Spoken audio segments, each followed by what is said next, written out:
खुदावंद यीशु मसीह के मुंह से निकला हुआ पांचवा वचन, मैं प्यासा हूँ, जो आपको मिलेगा। यूहन्ना उसका 19 अध्याय उसका 28 पद। यूहन्ना 19 अध्याय उसका 28 पद। यहाँ ऐसे लिखा है कि इसके बाद यीशु ने यह जानकर कि अब सब कुछ पूरा हो चुका है, इसलिए कि पवित्र शास्त्र की बात पूरी हो, कहा, मैं प्यासा हूँ। खुदावंद यीशु मसीह ने जब देखा कि अब सारी चीज़ें, उन सारी भविष्यवाणियाँ, वो सारी वो बातें जो भविष्यवक्ताओं ने उसके आने से पहले कही और जो बोली थी, उसने कहा, जब देखा कि सारी ये चीज़ें पूरी हो रही हैं, तो उसके बाद उसने कहा कि मैं प्यासा हूँ। उन तमाम भविष्यवाणियों को, उन तमाम बातों को पूरा करने के लिए, अपने ऊपर लेने के लिए, उन तमाम चीज़ों को जिस मकसद से, जिस वजह से खुदावंद यीशु मसीह इस दुनिया में आए थे, उन सबको वो अपनी आंखों से देख रहा है कि वो सब कुछ पूरा हो रहा है। और फिर वो इस बात को कहता है कि मैं प्यासा हूँ। मानव शरीर में था और उसको भूख लगती थी, उसको प्यास लगती थी। और जब हमारा शरीर जब किसी पीड़ा में होता है, जब किसी यातना में होता है, जब हमें तकलीफ होती है, हम सब इंडिया में, हम सब भारत में रहते हैं और यहाँ का टेम्परेचर आप देखते हैं कि 50-55 डिग्री तक चला जाता है। और आप धूप में निकलिए, उसके बाद आपको असहनीय पीड़ा होगी, आपको प्यास लगेगी। प्यास को बुझाने के लिए आदमी बहुत कुछ, पानी और गन्ने का रस और किन किन चीज़ों का सहारा लेता है। और जो ये वाकया है, ये मिडिल ईस्ट का है। गर्मी उसमें बहुत थी, वहाँ पे कड़ी धूप थी और पहाड़ों पे, चट्टानों के ऊपर उसको जो क्रूस बनाई गई थी, जहाँ पे उसको लटकाया गया था, चट्टानें गर्म होती हैं धूप में। और उन चीज़ों को झेलते हुए, उन तमाम कठिनाइयों को मानव शरीर में होकर एक परमेश्वर और इस बात को कह रहा है कि मैं प्यासा हूँ। सोचिए, खुदा का बेटा जो कहता है कि जीवन का जल मैं हूं,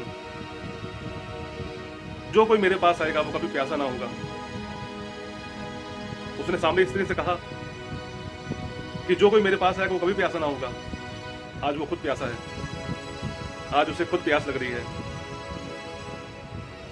और उसको पिलाया जाता है। तो क्या स्पंज में उसको जूफा, जो उसको सिरका, उसमें स्पंज में डुबो के उसको सिरका पिलाया जाता है।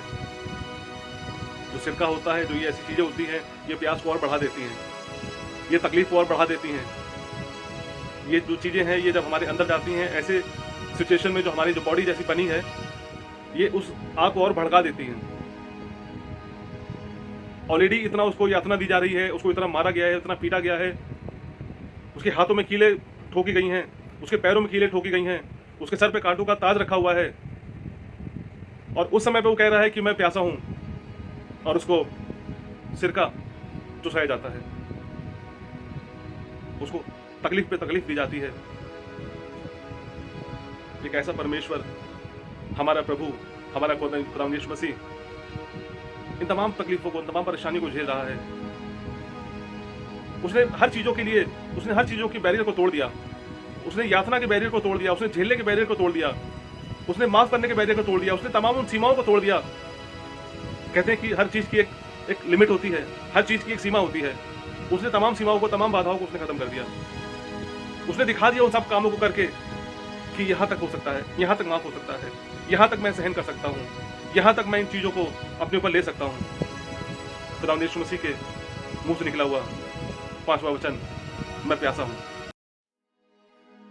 खुदावंद यीशु मसीह के मुंह से निकला हुआ छठा वचन पूरा हुआ, जो आपको मिलेगा। यूहन्ना उसका 19 अध्याय उसका 30 पद में खुदावंद यीशु मसीह के मुंह से निकला हुआ छठा वचन पूरा हुआ, जो आपको मिलेगा। यूहन्ना उसका 19 अध्याय उसका 30 पद में यहाँ से लिखा है कि जब यीशु ने वो सिरका लिया तो कहा, पूरा हुआ, और सिर झुकाकर प्राण त्याग दिए। अभी हमने सुना कि जब खुदावंद यीशु मसीह को प्यास लगी तो उसको वो सिरका पिलाया गया स्पंज में डुबो के। और जब खुदावंद यीशु मसीह ने वो सिरका लिया तो उसके बाद उसने कहा छठा वचन कि पूरा हुआ, इट इज फिनिश्ड, पूरा हुआ। इस बात से हम समझते हैं, इस वचन से हमें समझ में आता है कि खुदावंद यीशु मसीह तो तमाम कामों को पूरा करता हुआ है, तो तमाम भविष्यवाणियों को पूरा करते हुए, तो तमाम अपने पिता की आज्ञाओं को पूरा करता हुआ, उन तमाम जिम्मेदारियों को पूरा करता हुआ, उस भीड़ के लिए, उन लोगों के लिए जिससे वो प्रेम रखता था, उनके लिए तमाम उन कार्यों को करते हुए, पूरा करता हुआ, और अंत में वो कहता है कि पूरा हुआ, और अपने प्राणों को त्याग दिया। पापों का प्रायश्चित, जो पाप थे, जो उसने लोगों के अपने ऊपर ले लिए थे, और उसने अपने आप को बलिदान कर दिया। उस समय में जब आप पापों का प्रायश्चित करते थे तो उसके बदले में एक भेड़ या मेमना कुर्बान किया जाता था। लेकिन खुदावंद यीशु मसीह ने कहा कि वो मेमना मैं हूं। पुराने नियम में एक बाप अपने बेटे को लेके जाता है बलिदान चढ़ाने। छोटा सा बच्चा है, वो कहता है कि पिताजी, आग भी है, लकड़ी भी है, पर मेमना कहाँ है? तो उसका बाप उससे कहता है कि बेटा, परमेश्वर आप ही वो पूरा करेगा। उस वाक्य को, उस भविष्यवाणी को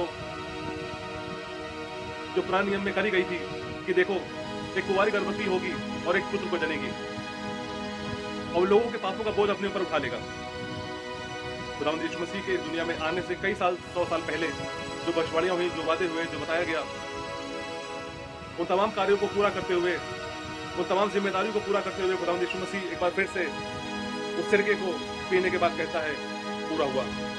उसको दिख रहा है अपनी आंखों से कि पूरा हुआ।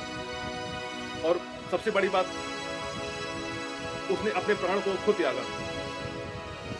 उसके प्राण को किसी ने उससे लिया नहीं। इसे कहते हैं वॉलंटरी डेथ। खुदावंद यीशु मसीह का जो प्राण था वो कोई उससे ले नहीं सकता था। आप फिर से इमेजिन करिए कि जब खुदावंद यीशु मसीह पे मुकदमा चलता है, उन तमाम चीज़ों से वहाँ से बाहर निकलते हुए उसको प्रताड़ित किया जाता है, उसको कीलें ठोकी जाती हैं, उसके कांटों का मुकुट पहनाया जाता है, और उसको कितनी डिस्टेंस तक उसको कहते हैं क्रूस को लेके तुम उठा के उसको लेके चलो, और काफ़ी दूर तक वो इन तमाम चीज़ों को चलता है, झेलता है। मुझे लगता है कि शायद ही कोई ऐसा आदमी होता, कमज़ोर कोई होता तो शायद पहले ही वो ख़त्म हो गया होता, वो उस तकलीफ से ही मर जाता। लेकिन खुदावंद यीशु मसीह ने अपने प्राणों को खुद त्यागा। उसने अपने प्राण खुद छोड़े, और जाते जाते अपने प्राणों को छोड़ते छोड़ते उसने इस बात को कहा कि पूरा हुआ। परमेश्वर, जो काम तूने मुझे करने को भेजा था, जो वायदा तूने अपने लोगों से किया था, उसको मैंने पूरा किया है।